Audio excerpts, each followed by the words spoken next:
Oh, hello there. Yes, Sunday. Hooray. It's cold out. Pussycat has decided to crash out on the bed. It's too cold to be out, even if you're a pussycat with a fur coat. Yeah. Yesterday we looked at Jeremy Hoskins, and just to recap on him, multi-millionaire, lots of involvement with fossil fuels, etc., and until recently was giving quite a lot of money to the Conservative Party. He's now giving quite a lot of money to the Reclaim Party, fronted at least nominally by Lawrence Fox. We'll come back to him shortly. Today I wanted to have a look at some of the ties with a couple of groups, the way that these groups are intertwined and the way that they appear to us, should we say. The first one I want to look at is Car26, which is fronted by a woman called Lois Perry, and she's sort of suddenly cropped up everywhere on GB News, where Lawrence Fox works. It's one of those definitely grassroots organisations that appears to be just one person operating out of a house, should we say, if you look at the company records. Not quite sure where the money comes from. A very slick website, definitely doesn't look like it's been done by somebody on their own. We'll come back to that one as well.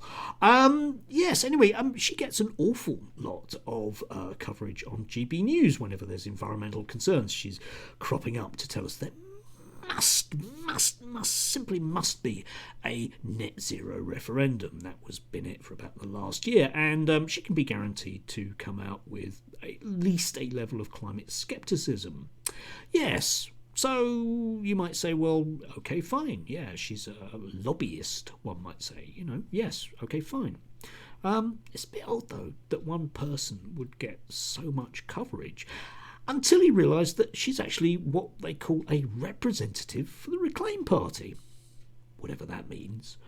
Oh, so she has close ties with the Reclaim Party, and presumably with Lawrence Fox, who works on GB News, where she's forever cropping up. It's strange that none of the journalists at GB News ever ask her why she's there. No need to. We know why she's there, don't we? Anyway, the next group I want to look at, another definitely grassroots group, is Defund the BBC, fronted by Rebecca Ryan, and she's another one that's forever cropping up to tell us that Gary Lineker's being paid too much, and she's another one that appears to be just an individual. She gets very, very tetchy if you say, where does your funding come from? Because it's simply donations. Of course it is, yes. There's very little information in Companies House about it as to who actually funds the organisation. We don't know. Presumably it's just Rebecca Ryan doing it out of the goodness of her heart. Anyway, interestingly, Rebecca Ryan is a PR person and she runs Blue Sky Strategy.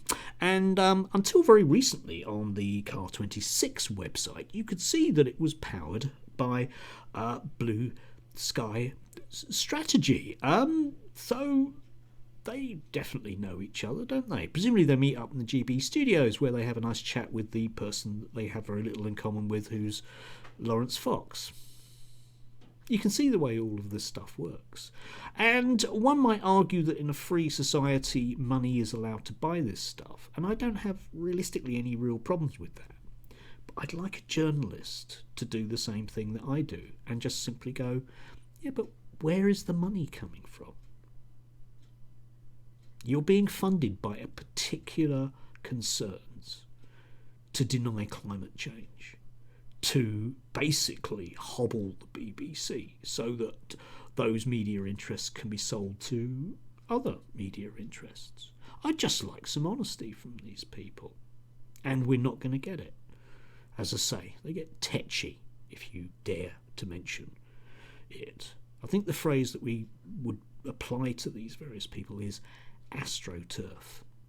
And I don't know. I just feel it insults my intelligence to have to put up with these people telling me what I should think. I know what I should think. I should think, where's the money coming from? Anyway, have a lovely day. Stay warm. Be like my cat. Snuggle, duvet, good plan.